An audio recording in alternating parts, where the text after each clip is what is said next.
Bonjour à tous, je pense qu'en tant que passionné de football, comme moi je peux l'être, on est heureux aujourd'hui parce que ce week-end, il marque la reprise de tous les, on va dire, les grands championnats. Donc on va mettre tout ça en perspective. On va parler du championnat anglais et comment je le vois. Les quatre équipes anglaises, c'est-à-dire Liverpool, Arsenal, Chelsea et Man City qui se sont qualifiées pour la prochaine Ligue des Champions, sont de facto favoris dans la course au titre. Mais la surprise, ça peut être cette équipe de United. Je l'ai trouvée très intéressante sur ce qu'elle a fait en pré-saison. Je pense que ça va jouer entre ces cinq équipes. Les équipes comme Newcastle, comme Aston Villa seront un peu décrochées cette saison.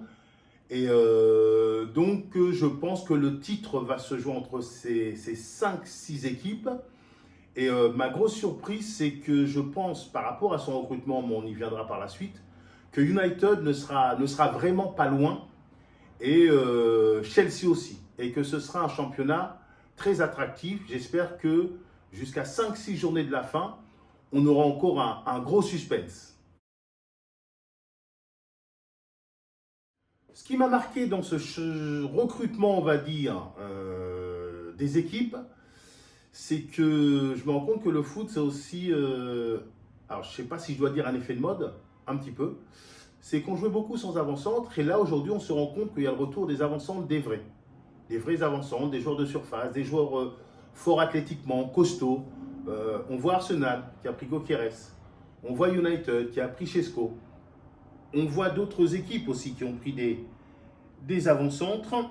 On voit cette équipe de Chelsea qui en a pris deux, qui a pris Joao Pedro et qui a pris Delap. L'an dernier, City, Guardiola, qui jouait beaucoup sans avant-centre, s'était mis à prendre Highland.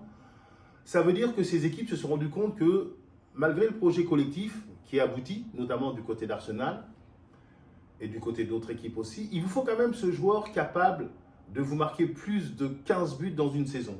C'est ce joueur qui va à lui tout seul débloquer des situations quand les matchs seront un petit peu confus, quand les matchs seront un petit peu plus compliqués.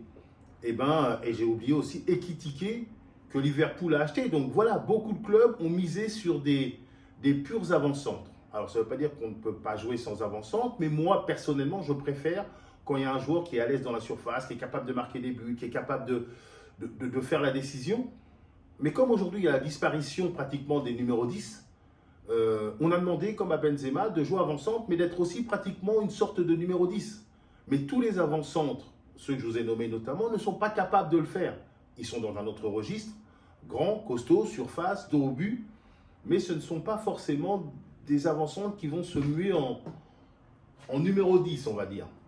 Et du côté de Liverpool, c'est vrai que l'interrogation, je les ai vus au Charity Field, où ils ont perdu contre Crystal Palace au tir au but. Voilà leur organisation un petit peu. Et là, ils ont mis Ekitike ici, Salah ici, Gakpo sur ce côté. Et ils ont mis, je pense que ce sera McAllister, mais c'était Curtis Jones, associé à Szoboszlai. Donc Wirtz a été très bon Wirtz, dans son entente avec Ekitike. Mais comme le jeu passait beaucoup par Wirtz et par Szoboszlai, moi j'étais un peu surpris qu'on ait fait re-signer Mohamed Salah pour 2 saisons. Alors je ne sais pas si c'est cause-conséquence, mais il a été très effacé dans le match. C'est peut-être plus lui la seule option offensive, parce qu'il y a beaucoup de talent dans cette équipe de Liverpool. Et donc il a été très effacé dans le match, il a raté son penalty derrière. Je ne sais plus s'il sera encore le leader ultime de cette équipe, ce sera un joueur important. Mais je pense que Liverpool, le match de Paris leur a fait très mal. Ils se sont rendus compte qu'ils étaient loin de cette équipe du PSG et qu'il fallait à tout prix ramener une nouvelle vitalité. Chelsea, eux, ils sont dans la continuité. Comme je l'avais dit, c'est une équipe qui ressemble un petit peu au PSG, c'est-à-dire beaucoup de jeunes joueurs de moins de 25 ans, malléables, un système tactique qui peut changer, des joueurs qui sont capables de s'adapter et qui ont encore une grande marge de progression. United, c'est très fort aussi parce qu'ils ont pris Šeško. Il va y avoir là Cunha et Fernandez. Ma surprise, c'est que c'est Diallo, il joue à 3 derrière. Ça, c'est United. 3 joueurs derrière. Diallo jouant là, Dalot jouant là. Et ici, ils ont le duo Mainoo. Et après, je ne sais pas qui ils vont mettre dans ce Ugarte. Mainoo, Ugarte. Donc voilà. Là, ils ont 3 joueurs complémentaire, très technique. 2 joueurs intérieurs, 2 meneurs de jeu derrière un avant qui va marquer des buts. Je peux vous dire, c'est une équipe à suivre. Je pense, oui. Je pense qu'on va s'orienter vers le Barça Real parce que cette équipe de l'Atlético ne me semble plus au niveau qu'elle pouvait être ces 2 dernières années. Ces 2 dernières années, l'Atlético a fait un gros effort au niveau de son recrutement. Elle avait une équipe capable d'être au contact avec le Barça et le Real. Finalement, elle a fléchi vers la fin. Elle est bien revenue par la suite. L'élimination face au Real lui a fait du mal, mais je pense qu'on s'oriente effectivement vers une confrontation directe entre le Real et le Barça. Et par rapport à ce que j'ai pu voir la saison dernière, par rapport à ce que j'ai pu voir en Coupe du Monde des clubs, les manques un peu du côté du Real, notamment on en a souvent parlé au niveau de son collectif, je mets quand même un vrai avantage à cette équipe du Barça. On va dire que Xabi Alonso aura beaucoup de travail. Et pour revenir à Xabi Alonso, on parlait tout à l'heure de l'organisation de United. Là, c'est une organisation un petit peu différente du côté de Xabi Alonso. C'est-à-dire que lui, il évolue en 3-5-2. Donc, effectivement, il faudra un milieu de terrain, ces 3 joueurs-là conquérants, Tchouaméni, Valverde, Bellingham, s'ils sont tous rétablis.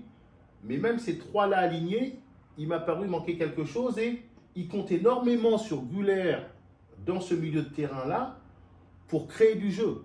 Parce que Valverde, Tchouaméni et Bellingham sont très bons. Bellingham a joué presque 9,5 et a marqué beaucoup de buts lors de sa première saison, mais son poste, c'est plutôt là.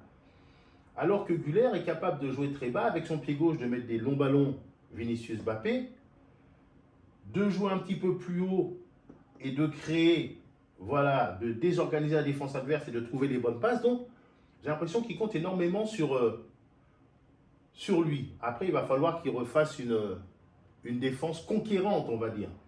Parce qu'entre Rudiger et Asensio, qui a complètement perdu le fil, mais là, il y a Carrera sur ce côté, il y a Trent Alexander-Arnold sur l'autre côté. Bon, j'attends de voir ce que va donner cette dynamique, mais surtout ce que va donner cette association. Parce qu'autant le jeune Gonzalo peut jouer avec Vinicius, il peut jouer avec Mbappé, autant j'ai des gros doutes sur l'association Mbappé-Vinicius. Même si Mbappé a dit qu'il doit faire beaucoup d'efforts, et là c'est très intelligent de sa part, il est installé comme leader parce qu'il tire les pénaltys. Il a dit qu'il allait faire des efforts pour être plus connecté à ses coéquipiers tout en continuant à marquer des buts parce que lui a fait une bonne saison. Et surtout, peaufiner son ensemble avec Vinicius. C'est de ça que dépendra cette équipe du Real, mais j'ai hâte de les voir. Et du côté du Barça, donc là, ils vont avoir le Barça, le problème un peu du Paris Saint-Germain. C'est-à-dire que on est dans une année Coupe du Monde. Donc le Barça, voilà, on connaît l'organisation du 4-3-3. L'équipe ne va pas beaucoup changer, mais la difficulté, c'est de trouver des remplaçants qui ne fassent pas trop baisser le niveau de l'équipe type, parce que l'équipe type du Barça, tout le monde la connaît, je ne vais pas vous la remettre, mais en même temps qui acceptent leur sort de ne pas jouer tous les gros matchs. Mais ces joueurs-là qui ne jouent pas tous les gros matchs, ils ont l'ambition avec leur sélection d'aller jouer la Coupe du Monde en fin de saison. Donc, ils sont à peu près 6 des potentiels titulaires au milieu de terrain. Rashford est arrivé devant. Bon, ils ont changé, ils ont mis un gardien que je ne connais pas trop, mais qui doit être très bon. Donc, l'équipe type, on la connaît, elle ne va pas beaucoup changer. Le petit doute que je peux avoir, c'est là, dans la charnière centrale. Inigo Martinez partant, ce serait Koubarsi, Arroyo, Christensen. On va voir sur une défense qui joue très haut. C'était lui qui commandait un peu cette remontée, qui orchestrait tout ça. J'aurais pu penser qu'il prenne un joueur dans la charnière centrale, mais voilà, c'est une équipe qui va être redoutable, qui a beaucoup un collectif très fort, qui a Rashford et Ferran Torres qui sont des joueurs polyvalents qui peuvent rentrer à tout moment dans cette attaque. Donc j'en fais mes favoris pour la Liga et j'en fais mes favoris avec le PSG pour aller gagner la Ligue des Champions. Donc voilà, oui, comme je le dis, favoris pour la Ligue des Champions. Maintenant, on va voir comment il va s'organiser dans le turnover, Flick, mais on sait qu'il est assez adroit là-dessus. Notamment, je me suis interviewé de Pedri qui disait qu'il est comme un père pour nous. Maintenant, la question, les 2 clubs, plus de recrutement du côté du Real, moins du côté du Barça qu'on a moins besoin, parce qu'il y a une continuité. Maintenant, est-ce que ce Real peut réduire la distance? La Coupe du Monde m'a un petit peu inquiété.